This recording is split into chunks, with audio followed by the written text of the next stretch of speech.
La théorie socioculturelle de Vygotsky affirme que l'interaction sociale joue un rôle fondamental dans le développement cognitif. Elle suggère que l'apprentissage est un processus profondément social. Cette théorie met l'accent sur le rôle du langage et des interactions sociales dans le développement cognitif et soutient que le dialogue est crucial pour l'apprentissage et la croissance.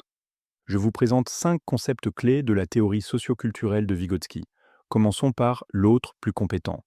Vygotsky croyait que le développement cognitif des enfants est fortement influencé par les interactions sociales avec des personnes plus savantes. Ce concept de l'autre plus compétent fait référence à quelqu'un qui a une meilleure compréhension ou un niveau de capacité plus élevé que l'apprenant pour une tâche ou un concept particulier. Cette personne peut être un enseignant, un camarade, un parent ou même un programme informatique qui offre des conseils et du soutien pour faciliter l'apprentissage. Le concept suivant est la zone proximale de développement.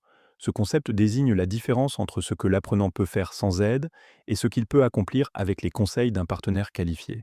On la représente par des cercles concentriques. Ce que l'enfant peut faire sans aide au centre, ce qu'il peut faire avec de l'aide au milieu, et ce qu'il ne peut pas faire même avec du soutien à l'extérieur.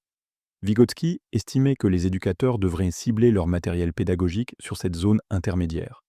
En s'exerçant à ces tâches difficiles avec l'aide d'une personne plus compétente, elles deviennent plus faciles avec le temps jusqu'à ce qu'elles puissent être réalisées de façon autonome.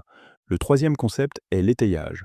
Bien que ce terme ne vienne pas de Vygotsky, mais du psychologue Jérôme Brunner, il s'appuie sur le concept de la zone proximale de développement. L'étayage fait référence au soutien fourni par la personne plus compétente quand un élève apprend dans sa zone proximale. Cette métaphore suggère que l'enseignant offre un soutien maximal au début, puis le retire progressivement à mesure que la compétence augmente, jusqu'à ce que l'élève puisse travailler sans aide. Notre quatrième concept est le rôle du langage et du discours privé dans l'apprentissage.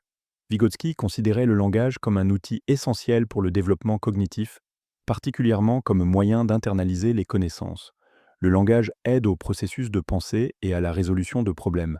Vygotsky a créé le terme discours privé pour expliquer le discours autodirigé où un enfant se parle à lui-même, ce qui apparaît généralement entre 2 et 7 ans.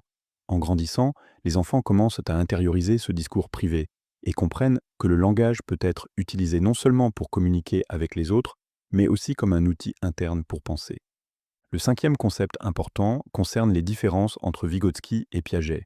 Bien que tous deux étaient des psychologues du développement, leurs approches différaient.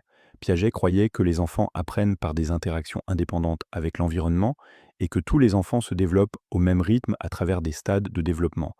Vygotsky, en revanche, mettait l'accent sur les aspects sociaux de l'apprentissage et pensait que le développement était un processus lent et progressif qui peut se produire différemment selon les interactions sociales de chaque enfant.